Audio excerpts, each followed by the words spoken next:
think it's best to hold it from the bottom too. Usually, I'm gonna be. What like this? Yeah. We live though. Man, this is my first one for the year. Word, it's hard. Yes, sir. I ain't cutting none of this out. What's going on, fellas? I was late. Welcome back to the Fire Never Dies podcast, where no candle loses its flame by lighting another.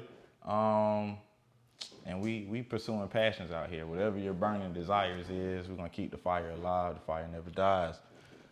I got PotnaV. PotnaV, yeah. T.Col. Yes, sir. I met these guys at y'all own event, right? Well, I met y'all at the boxing joint. Yeah. You probably Couple met years ago. You probably met T.Col at the Nah, box. you DJ'd it. Oh, that no, we met before that. Probably so. All right, we might did. I ain't no telling, bro. I don't look. Yeah. How y'all linked up though? Oh, we really we kind of grew up together for real. Oh, for real? You Like, know? so you from Macon? Yeah. For real? You from Macon? Yeah. Kind of. Might as well say that. I know him since he was in elementary school. I was in middle school. Oh, okay. I'm from Macon too, y'all. We all from Macon. That's For cool. sure. What Yes, side? sir. I don't know. You don't know what side? I was in Macon. I moved on the south side, I guess. Alphabet City, Eisenhower. What that? Yeah. Southwest. They close to Bloomfield. Southwest. Yeah. It's on the other end, like the Broadway end. That's Like south. you going downtown. Oh, okay. Yeah. That might be south. Yeah. Okay, cool. Yeah, I don't be keeping up with all them sides. I was an athlete. Yeah, so podcasting. Y'all got into podcasting. We were just talking about it 3 years ago. In 2020. 2020. Oh, damn. Yeah. Damn, it is 2023. Pandemic. So y'all, that's what got y'all into it, just sitting around like. Nah, actually not. The pandemic wasn't the reason that we did it. The opportunity came, you know what I'm saying, it came to me. I was a part of like a couple podcasts. And when I did it, you know what I'm saying, the producer, you know what I'm saying, he was feeling my energy, you know what I'm saying? So he asked me, he was like, have I ever thought about being doing a podcast? And I'm like, nah, at this time, you know what I'm saying, everybody got their own podcast going on. At this time, I had just got my own radio show by myself, so I was focused on that. So I was like, nah, I don't want to do no podcast. He like, man, you think you should do it or whatever. So I was like, if I do it, this is how I do it. And this is the person I do it with. So I brought it to him like that. And I hit him up, see if he was going to be cool with it. He said, yeah. And we set the meeting up, you know what I'm saying? And then from there, that's how it happened. You got anything extra on that? That's how it happened. Yeah. What made you say yeah though? Like, what made you be like, not just cause that's your boy, but like, what made you be like, I'm with you. Like, I'm gonna do this. For one, I always was a fan of podcasts. Yeah. Like, I started listening to podcasts back in 2014. And before then, you know, interviews and stuff like that, I always felt like I could do that. You know, I always had, you know, a passion for it. Yeah. And cause I'm already interested in people backstories, how like they got there, what was it. So since I already been listening to podcasts, when he presented the opportunity to me, he texted me. I was at work. He was like, if you could start a podcast, what would you name it? So my heart started beating fast. Like, he can't be serious. He can't be serious. So I had shot him the name. And he was like, we got a meeting setting up that Thursday. So we set up the meeting at BJ's downtown with the producer Sims, shout out to Sims. And he was like, so what do y'all got a name? We were like, yeah, A Spade A Spade podcast. And he was like, have y'all looked that name up? We were like, nah. So I instantly got on my phone, started Googling, like podcasting, and I started seeing people saying, you know, call a spade, call a spade a spade. And when I was looking at it, I was like, these people not consistent. And I was looking at it like, they really ain't doing anything. So I was like, you know, a spade podcast, like we're gonna go with that. Instantly, you know, I already had like a business background, so instantly we gotta get the LLC. So when I formed the LLC, saw that nobody had that name, perfect. We ready to go. It was a wrap, and we've been doing it ever since. No, take that back. The pandemic happened. So we had that meeting in February, and we didn't get a chance to shoot until like June. So how? Yeah, June. Yeah. What's up, Spade A Spade? And like that was just a name that came to you, like just what we going with. I mean, we had to roll with some. It wasn't like no juggling. No, we had some other names. I can't even remember the names. And like once we seen the inconsistent guys who had, I think we tried to come up with some other names, but then we was just like, nah, that's the one. You know what I'm saying? So like you said, like once you do the LLC, ain't nobody got it, it's a wrap. Yeah, I don't care what you got, what you call your podcast. Yeah, You know? I like that y'all said that consistency piece too. That made it like the lights go off in my head. How do y'all stay so consistent? I ain't gonna lie. I mean, we started off good, but like in the beginning, we probably wasn't as consistent as we should. We should be, or as consistent as we is now. You know what I'm saying? Because like starting off, like, you know, we wasn't uploading audio every week. You know what I'm saying? We wasn't uploading YouTube videos every week, so we had to figure that shit out. We had to all be on the same page with our producers, like when we gonna drop the audio, when we gonna drop the video, or whatever. So like sometime, man, it's some episode that we got that ain't even came out. We got some episode that came out probably 2 weeks later, or you know what I'm saying? So once we all got, you know what I'm saying, on the same page, and once he took over, like he took over audio, I took over video. Sometimes he take over video, like just get the shit done, get the job done. So whatever it take to get the job done, you know, and we get better results from being consistent. You know what I'm saying? On a team effort. Has it always? It's just so. Is y'all two on like on the set? Is y'all two and your producer? That's the main it's the team. conjunction of the team. That's the team. That's what's up. Yeah, it's just me, dog. Word. It's just me, dog. You doing a good job. I'm trying, man. I'm trying to be like y'all, bro. I really like the way that y'all do y'all thing, bro. Like it's natural, smooth. That's why I reached out, cause like when I met y'all, it was cool. Everything was cool. So I was like, I definitely want to at least sit down with y'all for sure. I really appreciate y'all. I was late as fuck, bro. I feel bad about it. Like that's very unprofessional, bro. Like my bad, bro. I had a meeting going on. I was shaving my head. A lot going on. Business background, you said. What was that's related to school or like you? Oh no schooling. Just bumps and bruises. Okay. But what I mean by the business background, I have, along with my partners, we have a vending machine company called Lead Vending. You see the banner right there? Yeah. That. Okay, that's yeah, right. yeah. So we started that back in 2018, and we still running till this day. So we had formed that, my other group of friends. We always had a passion to, you know, get money, but to form a business along with, you know, our family basically. And we formed that, and we've been going ever since. So when I speak about the business, I already had a background in that. So I already knew what we needed to do on the business back then. So, like, he's a DJ. So he know how to, you know, the change go. But as far as, like, you know, setting up the bank accounts, you know, with the LLC, forming the LLC, I had a background in that. So you sit to the side, you roll with me, I'll show you how we do it. So when it's time for him to do his own thing, he know what to do. So just lending information, not be scared of it, to share it, you know? Yeah, each one teach one, for real. Exactly. Mr. DJ, let me ask you a question, man. How you got into DJing? You got time? Yeah, man. Nah, let me check the camera real quick. Nah, I'm gonna make it shout. Oh, bro, we extra good on time. I ain't set the timer, so I need to check it anyway. All right, cool. I'm gonna give you the short version. I mean, I say I start with my band background. I've been in the band since I was in 7th grade. Me and him was in the band too, together. But I had been in the band since 7th grade, so that's where the music background came from. And what my music IQ was, you know what I'm saying, always cool, always good when it goes back to like old music, new music, and all that shit. So anyway, you know what I'm saying? I had been around in the industry a little bit, you know what I'm saying? Just, you know what I'm saying, with my partners from Atlanta, I used to always be in the mix or whatever. But one of my partners was rapping or whatever, you know what I'm saying? I knew I wanted to be in the industry some type of way, but I ain't know, you know what I'm saying? I ain't really know how. Of course, I used to rap a little bit, but I didn't want to do that shit for real. I'm gonna slide that a clip in of one of your bars right now. No, it don't exist. I cleared everything. I deleted out everything. But my partner on the rap, man, he was taking it serious. I seen how good he was. So, you got to get the ball rolling. I was like, man, I'll be your manager. Not knowing what that job really consists of, you know what I'm saying? All the shit you got to do. In my mind, a manager, because I knew what I could do. In my mind, the manager was going in the club and getting your song played.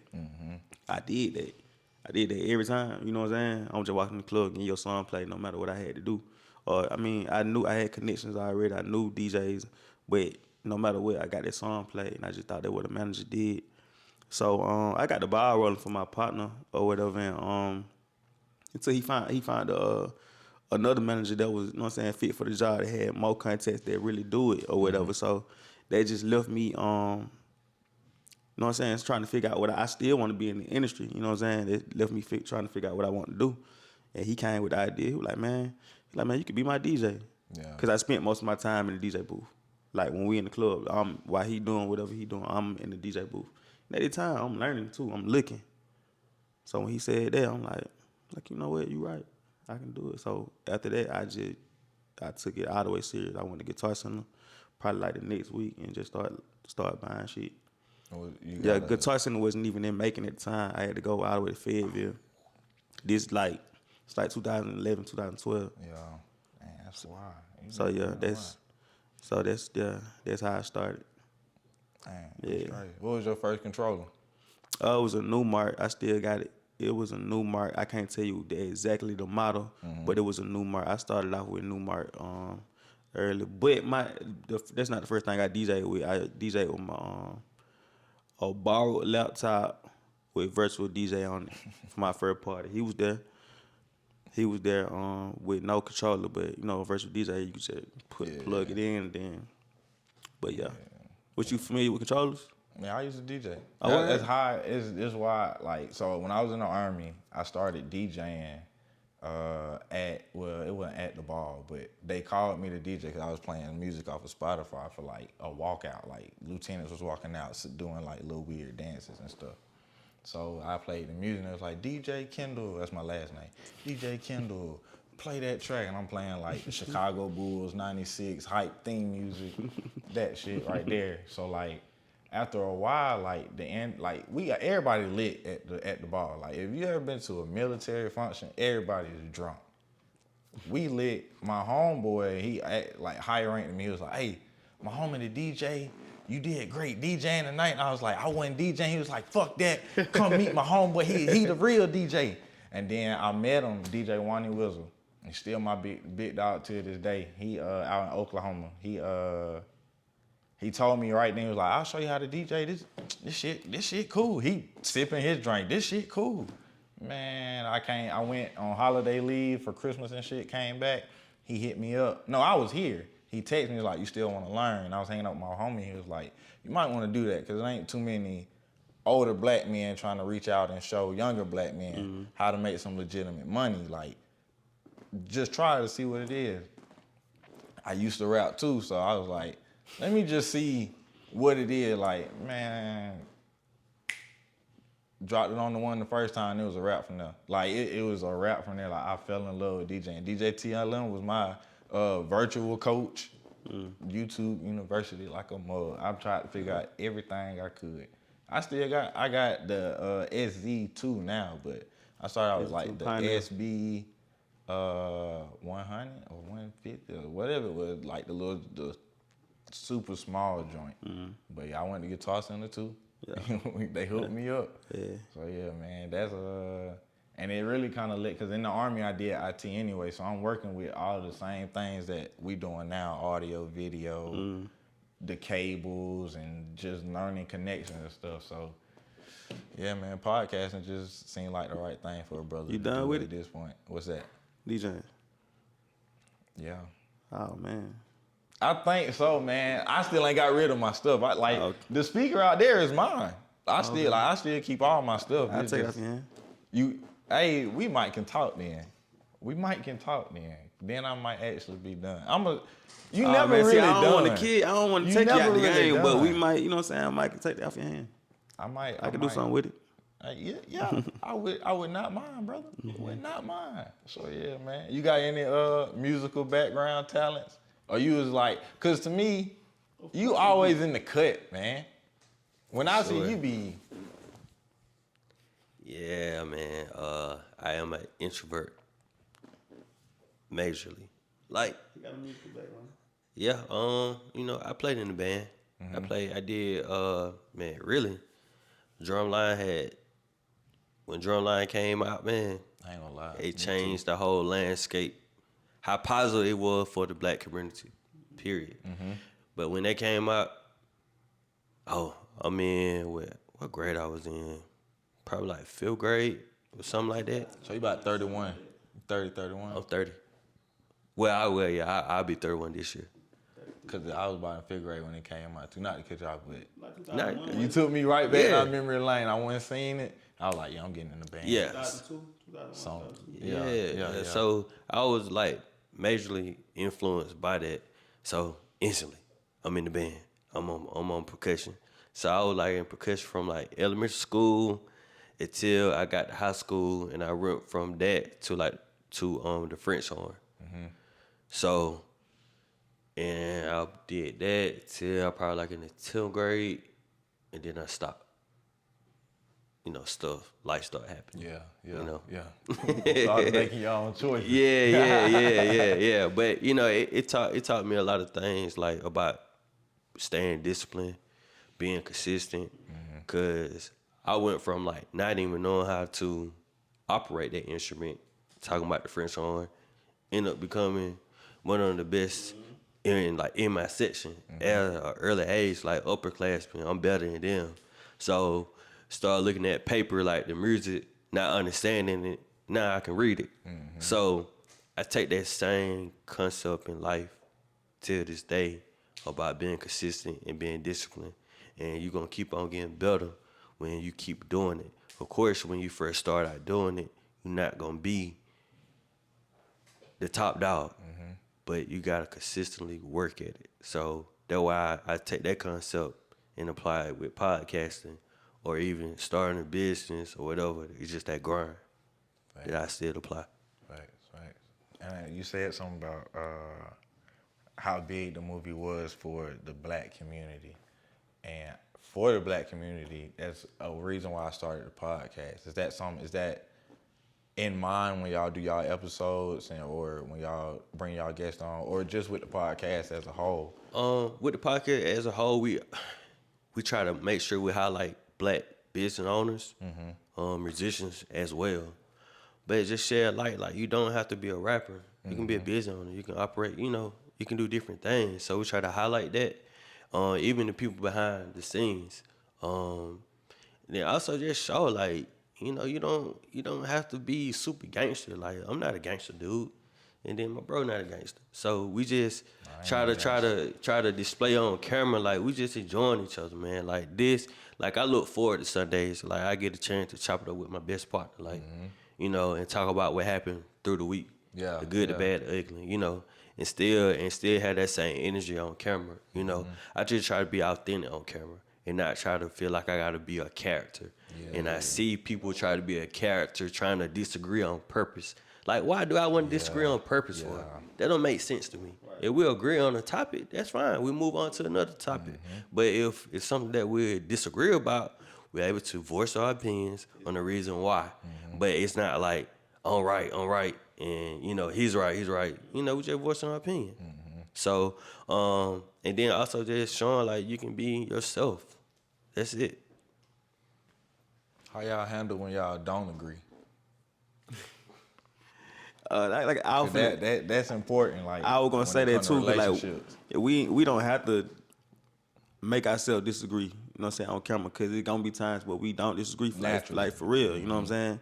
You know what I'm saying? We talk about it, and then you know what I'm saying. Sometimes we'll agree to disagree, and then sometimes he might have shifted my opinion or my the way I feel about something, and vice versa. So yeah, it don't get too deep. It don't get too sticky. You know what I'm saying? I don't think it has. That's real brotherhood. That's some brotherhood though. Like when y'all like as men though, like to allow like his opinion or his perspective to not just change yours, but to actually like it might. Oh, I didn't Nah, see. yeah, Like, if he it's make an me see some- enlightenment. yeah. Like, Yeah, if he that's- make me see something else, I'm for sure like, yeah, you right. Yeah, I'm glad I asked y'all on, man. Y'all boys, they the realest, man. They the realest, man. It's the realest show. Episode we done did. We got like 6 minutes. Let me. What's up? What you got? What you got? I don't even know, man. We chilling now, Before bro. Like, we I get feel you- like this like that mid, you know, like when the flight get up there and it's like, dang, where we headed? Where y'all want to go, man? Where we want to go, T.Col? You want to turn to T.Col right there? I don't know what you mean by that. But so I feel like, how do you feel about that statue about Martin Luther King in Boston? How do you feel about I it? like how he brought that in. Yeah, he went T.Col right then. That was it. I mean, Not all the way. That was A a big question. little tape. Hey, listen, current if topic. you want to see some more T.Col, make sure you go check out the Spade A Spade podcast on YouTube. The link will be down below in the description. When I first seen it, I didn't know what to think. I had to see the buttons on the cuff tonight. What's the first time you saw that? Man, The wrong angle. bro, it looked like somebody was getting choked out, or you know, I'm telling you, it looked like a left thigh. It was a Vietnam War vet leg amputee, so it's only like anything below is just the thigh, ain't no knee. And then his hands up under the thigh, so it threw me off a little bit. Yeah, it's like cool. Yeah. I thought, Well, we and got then it, the on the other hookable. side, it looked like You got it in the book. Yeah. the bug. And then you go on the other side, it looked like she, you know, eating a foot long. It's something You have to see, if you don't see the buttons on the MLK statue, and I don't even act like this on my own episode, bro, but you brought this out of me. It changes in every angle, bro. I still don't know what it is. That abstract art, bro. That's I still don't know exactly what it's it is. supposed. I seen the picture, but I don't get that from that. If you don't see them buttons, bro, you can't see none of it. Like that's the only angle where it looked like the picture is when you see the buttons, and I'm talking about you see, man. On the other, all the other shit, they crazy, man. What's up? They took a risk. All right, so I had to step back away. Because at first I was kind of in the outrage, and I hate to be in a sheep herd mentality, like everybody outraged. I try to, you know, shy away from that. So putting it into consideration, it is in Boston. So Boston is one of the most racist cities in America. So of course I thought, like, man, you know, that should have just might well just put Coretta and Martin Luther King, like, you know, a real statue, like full body yeah, figures. full body. But in today's society that we live in, everybody do stuff for attention. So they would purposely disfigure that statue on purpose just to be on social media. So I feel like they did that. I'm trying to take off on. I think that they deface it to make sure like nobody can't mess up Martin Luther King face and his wife face. You know, like TP it or whatever, just be That's disrespectful. actually a great thought. Yeah. Yeah, so that's the way that that's the way I'm thinking now of it. Just the way that nobody can really mess with it. Oh yeah, like if I go to Boston, I'm not gonna take a picture in front of it because like really like what is it? But I just feel like they had to be real Because critical. it's a black artist. Yeah, Yeah. So that's what threw me off. Like I was like, and they had to said have that a thing was reason for 10 doing million. So I think, bruh, kept all that 10 million and just paid 100,000 just to get that bronze statue made. I know somebody who do it. Yeah, my homeboy, he can do it. we know somebody. We know somebody. He got spent Look, 10. we finna have some statues around here then, Nah, man. for sure. We gonna have one coming. If you had a statue of yourself, both of y'all, what would it be for? What would it be for? What you mean, us separately or? Yeah, you as an individual. We got 2 minutes. We're gonna make this rapid fire. I mean, you know, I had one for being a legend. You know what I'm saying? I call myself legendary. I got a tattoo on my neck. You know what I'm saying? I don't want to just put it off on one thing, like me being a DJ. You know what I'm saying? Radio personality, a podcaster. You know what I'm saying? I'm a lot of things. You know what I'm saying? So I had one for being legendary for all the stuff I done did, you know. That's real. Including this right here. That's real. You know what I'm saying? That's real. That's real. What you got, my boy? That was hard. Yeah. If it was a statue of me, shoot. I don't want to say the realest, but yeah. It's your statue. Yeah, like just a real fly individual that moved to your own beat and then it didn't chase the lights. The lights chased me. You get what I'm saying? So, you know, a different facet, a person that tried to do anything he set in mind to and just tried it and not try to live what ifs. Just a person that went after what he wanted. I'm talking in third person, but yeah. That's real right there. That's the end of this episode, y'all. Hey, You want us to close it out? We can close it out. y'all, got go time? do your thing. Do your thing. Yeah, man. Spade A Spade takeover. Hey, man, I don't even know how to do it, but this how we do it every time. Hey, bro, what we know? We know your type. I appreciate y'all, man.